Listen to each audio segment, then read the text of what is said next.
Hello there guys, welcome back to a short online tutorial. Today we're based in Adobe Photoshop and it's your good friend Jack from Blue Sky Graphics back again to show you some cool stuff.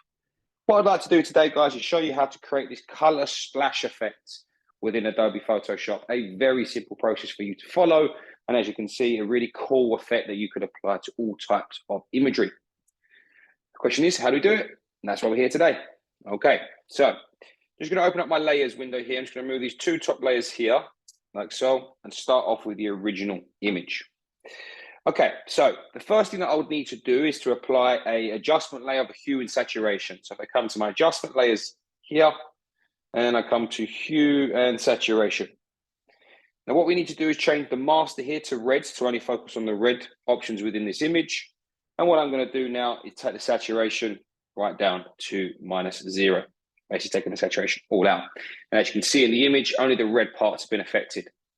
But what I need to do in here is start manipulating this area here to start really bringing that style, the color splash effect to life. So I'm just going to move by clicking and dragging my mouse here, this toggle all the way to the right, and it will show up on the left-hand side here. I'm just going to bring that there like so.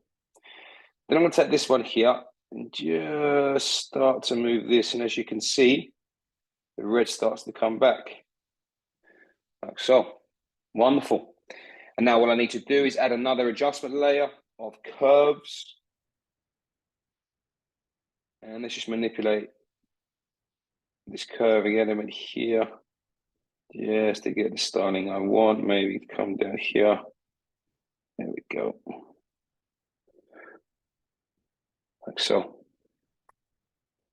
And there you have it, guys. That's how you create that color splash effect within Adobe Photoshop.